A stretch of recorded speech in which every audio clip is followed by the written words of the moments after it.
अस्सलाम वालेकुम dear students, आज का जो हमारा लेक्चर है वो है अरसा कलील में अजारादारी के तहत फ़र्म का तवाज़न। अरसा कलील में अजारादारी के तहत फ़र्म के तवाज़न के अंदर आपके पास तीन कंडीशंस बनती हैं। सबसे पहले है गैर मामूली मुनाफा, सेकंड है आपके पास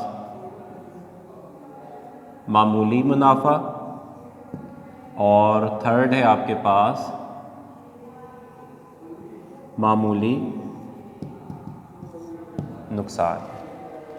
अरसा कलील में अजारादारी के तहत फ़र्म के तवाज़न की तीन मुख्तलिफ सूरतें बनती हैं। पहली है आपके पास गैर मामूली मुनाफा, फिर है मामूली मुनाफा और फिर है मामूली नुकसान। आज सबसे पहले जो है वो हम गैर मामूली मुनाफे को पढ़ते हैं। इसको हम अब नॉर्मल प्रॉफिट कहते हैं।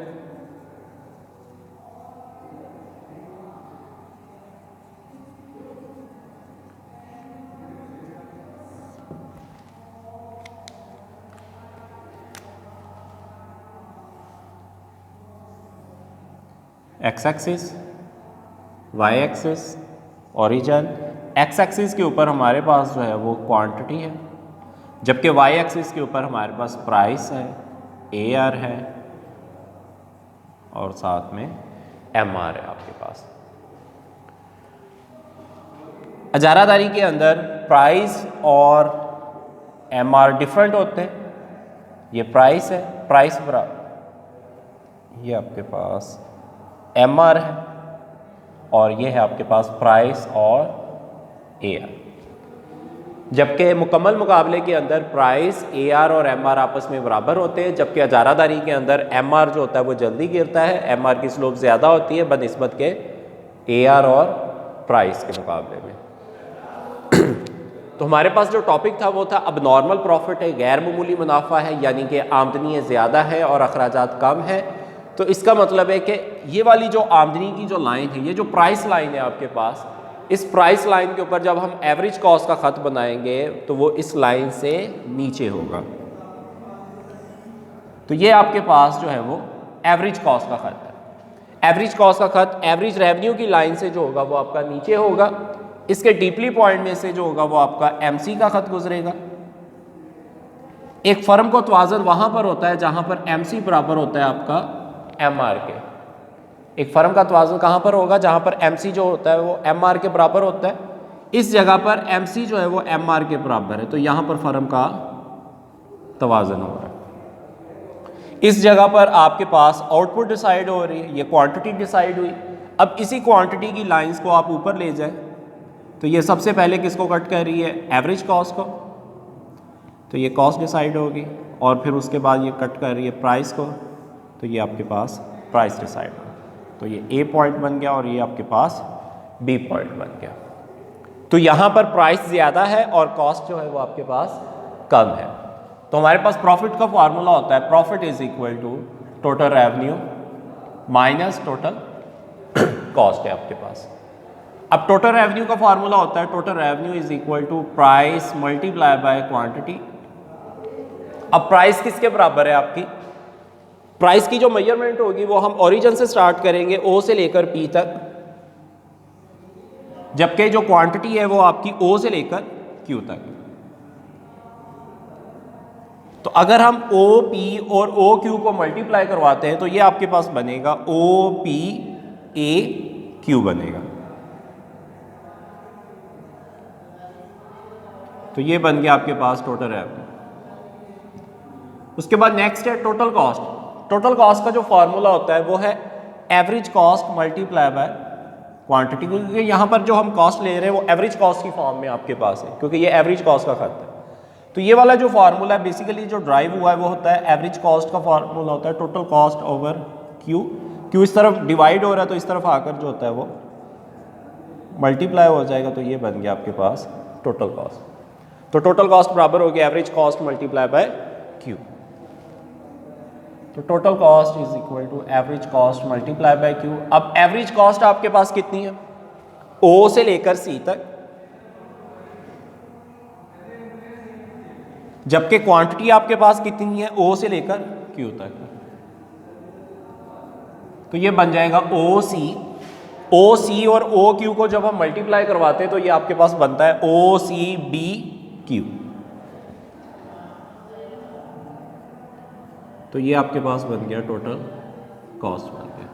अब टोटल रेवेन्यू तो है आपके पास ओ पी ए क्यू, जबकि टोटल कॉस्ट जो है वो आपके पास क्या है ओ सी बी क्यू।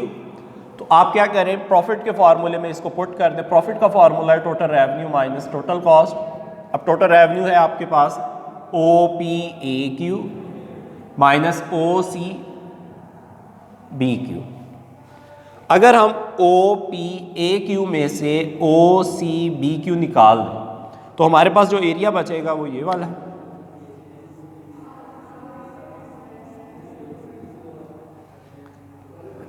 तो इस एरिया का नाम क्या बनेगा, सी ओ पी ए क्यू में से ओ सी बी क्यू निकाल दिया तो बाकी वाला ये एरिया बच गया आपके पास। तो इस एरिया का नाम बनेगा C P A B, C P B A. तो ये आपके पास जो था वो बन गया प्रॉफिट बन गया आपके पास। तो हमारा आज का जो टॉपिक था वो था अरसा कलील के अंदर अजारादारी के अंदर फर्म का तवाज़न था।